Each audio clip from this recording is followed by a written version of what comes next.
시작하는 마이크로 서비스 개발 2장 마이크로 서비스 아키텍처입니다.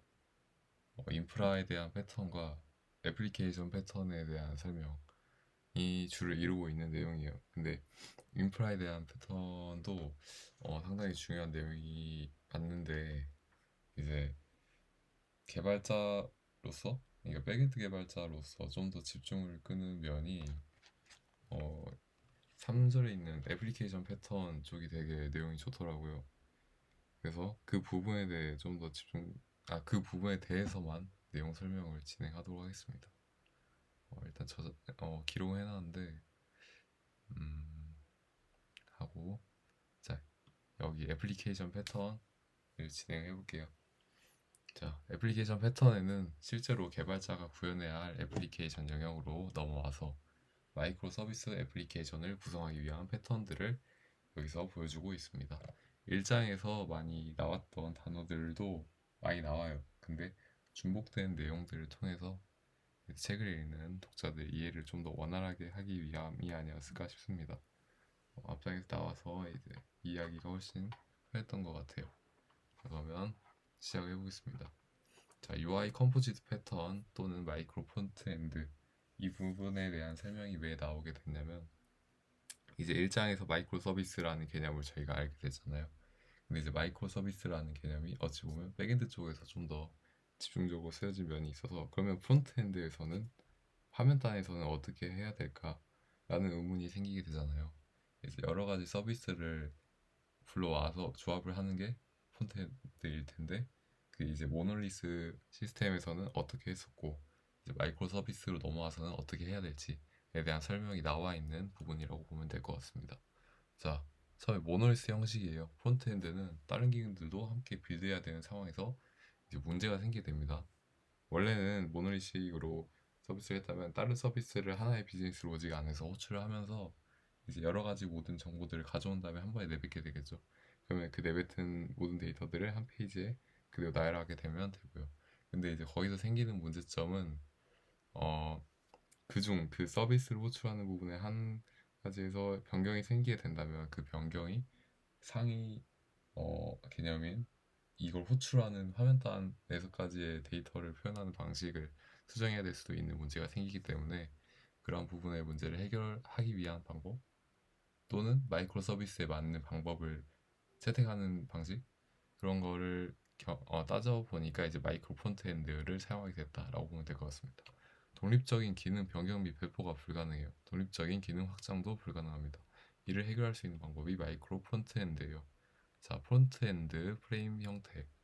프레임이라는 기능을 이제 자바스크립트, 인가 HTML인가 프론트엔드 잘 근데 어쨌든 프레임이라는 걸 지원해서 부모 창에 이제 자식 창들을 띄울 수 있잖아요.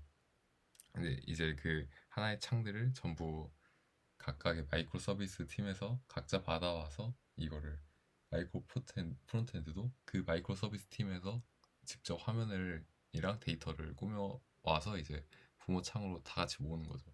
그래서 부모 서비스는 틀만 가지고 있고 실제 각 기능 표현은 마이크로 프론트엔드 조각이 구현하게 됩니다.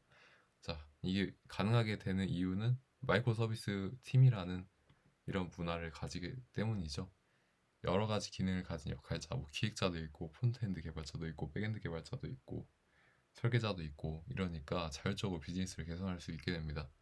그래서 그 팀 하나하나가 각자의 조그만한 프레임 형태의 마이크로 프론트엔드를 만들고 그걸 또 자기들이 운영을 각자 하게 되는 거죠. 그래서 이거를 빌드 및 배포도 하고요.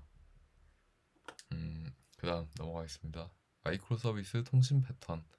마이크로 서비스에는 어떻게 통신을 할 것인가에 대한 설명이 나와 있는 내용이에요. 아까 설명드린 것처럼 기존의 모노리스 서비스는 하나의 비즈니스 로직 안에 여러 서비스의 호출들을 모아서 동기식으로 처리하는 방식을 주로 사용하곤 했잖아요. 근데 마이크로 서비스에서는 어떻게 할지에 대한 내용이 사실 일상에서 이벤트 기반으로 한다 했는데 여기서 한 번 더 알아보도록 하겠습니다. 자, 프론트엔드와 백엔드 간의 통신도 있죠. 그리고 백엔드와 백엔드 간의 통신도 있습니다. 백엔드와 백엔드 간의 통신은 뭐 그런 거겠죠. 어떤 회원의 주문 정보를 조회하려고 하면은 일단 회원 정보를 받아와야 되잖아요. 그 회원에 대한 아이디를 받아와야 그 아이디로 기록된 모든 주문 목록을 확인할 수 있을 테니까요. 그래서 이제 회원과 회원 서버와 주문 서버 간의 마이크로 서비스 통신도 가능합니다. 그래서 이제 그 호출에는 어떤 방법을 사용할까가 이제 이 부분의 내용이에요. 자, 그러면 그 통신에는 두 가지 방식이죠. 동기 통신 방식 그리고 비동기 통신 방식입니다. 먼저 쉽게 설명하자면 동기 통신 방식은 어떤 거를 요청을 하면은 그 상대방이 응답을 해줄 때까지 계속 기다리는 거예요. 그리고 응답이 어느 시간까지 오지 않으면 제 응답을 한 번 더 보내는 방식이 동기 통신 방식입니다. 그리고 비동기 통신 방식은 뭐죠? 여기서 이 책에 나온 쉬운 예시처럼 카페에서 음료를 시키는 거예요. 이제 손님은 알바생에게 주문을 한 다음에 이게 커피가 올 때까지 가만히 기다리는 게 아니잖아요. 자리에 앉아서 핸드폰도 보고 진동벨이 울릴 때까지 기다리서 자기 할 일을 하는 거죠. 그 다음에 이제 바리스타가 커피를 완성시켰을 때 이제 진동벨이 울렸을 때 그때서야 이제 그 진동벨이라는 이벤트를 자기가 받음으로써 이제 그 앞으로 나간다. 앞으로 나아가서 커피를 받는다라는 로직을 진행하면 되잖아요. 이처럼 자기 일을 하면서 응답이 오면 그때 처리하는 게 비동기식 통신 방식입니다. 자, 그럼 다시 설명을 진행해 볼게요. 동기 통신 방식은 이제 클라이언트는 백엔드 서비스 호출에는 동기 호출 방식을 사용한다라고 합니다. 자, 그럼 백엔드끼리 아까 말한 것처럼 백엔드끼리는 이제 동기식도 비동기식도 가능하겠죠. 일단은 백엔드끼리에서의 동기 통신 방식을 사용하려면 REST API 같은 API를 사용해서 동기식 호출을 또 진행한다라고 하네요. 자, 이게 특징들 한번 알아볼게요. 자, 요청하면 응답이 오는 직관적인 방식이죠. 그쵸? 직관적이잖아요. 얘가 올 때까지 기다렸다. 그리고 응답이 오면 받는다라는 직관적인 방식이기 때문에 많이 쓰이고 구현하기 쉽다라고 하네요. 자, 이제 호출을 받은 마이크로 서비스에 장애가 생긴다면 어떻게 할까요? 저희가 부분 나눠놨는데 만약에 회원 서비스에서 장애가 생긴다면은 회원 서비스에게 응답을 보내는데 요청을 보내는데 응답이 안 오게 되겠죠. 그럼 응답이 올 때까지 계속 기다려야 되는데 그 부분에서 이제 사용자가 불편함을 느낄 수 있잖아요. 이게 뭐 원인을 모른 채 그냥 기다려야 되는 시간, 그러니까 사용자의 대기 시간이 늘어나게 됨으로써 서비스를 사용하는데 불편함이 생길 수 있으니까 그 부분을 에서의 좀 에러가 생길 수 있게 될 것 같습니다. 다음, 여러 서비스 간의 연계를 통한 업무를 처리하는 마이크로 서비스 구조에서는 장애가 연쇄적으로 발생할 수 있다. 이것도 충분히 발생할 수 있는 얘기죠. 만약에 그 주문 목록을 조회하려고 회원한테 했는데 회원이 장애가 발생하면은 그 다른 유저들이 로그인 하는 데에서도 이제 장애가 생길 수 있을 테고, 이것보다 더 좋은 예시는 더 좋은 예시가 있을 텐데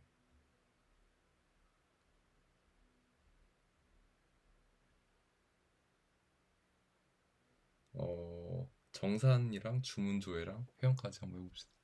회원에서 문제가 생기면 이제 주문 조회를 하는데 문제가 생길 거고, 이게 연쇄적으로 이어져서 사장님이 이제 가게 매출 정산하는 정산 서비스가 있을 때 그 정산조차 주문 조회를 기반으로 하니까 얘가 회원에서 못 받으니까 주문 조회도 못 받을 테고, 그러면 사장님도 그 순간은 정산을 할 수 없겠죠. 만약 동기식으로 이어져 있다면 그런 부분에서 이제 문제가 연쇄적으로 발생할 수 있게 됩니다. 그래서 독자적인 마이크로 서비스별 비즈니스 기능 처리를 어렵게 만드는 게 동기 통신 방식이라고 하네요. 자, 그다음 비동기 통신 방식이에요.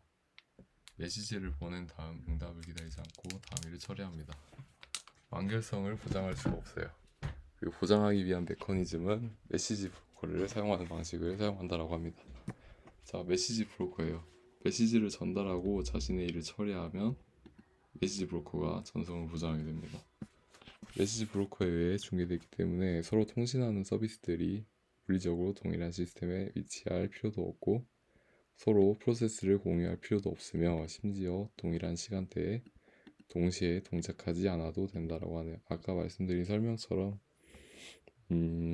이걸 가만히 서서 기다리는 것보다 카페에서 자기 할 일 하면서 기다리는 방식이라고 보면 되네요. 메시지 브로커가 중요한데 이 메시지 브로커를 사용해서 그 서로 독립적으로 존재할 수 있게 되는 거죠. 그러니까 이게 연결이 되는 주체면 서로 응답을 주고받는 주체라면 서로 어느 정도 연결이 있어야 된다라고 생각하는데 중간에 제3자인 알바생이 이제 손님이랑 바리스타 사이를 연결해 주는 거죠. 바리스타는 손님한테 주문을 받으면 그걸 바리스타에게 전달해주고 바리스타가 커피를 주면은 알바가 그걸 손님에게 가져다 주는 방식. 이렇게 설명을 하면 또 이해가 쉬울 것 같습니다. 자, 그 다음 저장소 분리 패턴이에요. 자신이 소유한 데이터는 다른 서비스에 직접 노출하지 않고 각자가 공개한 API를 통해서만 접근할 수 있다는 특징이 있네요. 이게 왜 이것부터 써놨냐면 저장소 분리 패턴이 이제 아까 이번 장에서도 나왔듯이 프리글라 저장소죠. 프리글라 저장소의 특징도 있죠. 저장소 분리 패턴은 하나의 통합적인 저장소에 꽉꽉 고분법처럼 놓는 게 아니라 각자의 개별 데이터베이스를 둠으로써 각자의 데이터를 자신들이 소유하고 그걸 다른 서비스가 이용하지 못하게 하면서 독립성과 정보 은닉을 할 수 있는 장점이 있는 패턴입니다. 정보 은닉도 해주고 격리되어 있기 때문에 각 저장소를 자율적으로 선택할 수 있죠. 뭐 선착순 쿠폰 같이 동시성 그리고 빠른 다중 처리가 중요한 그런 상황에서 NoSQL을 사용할 수도 있고 안정적이어야 되는 데이터베이스 환경에서는 RDBMS를 사용할 수도 있겠죠.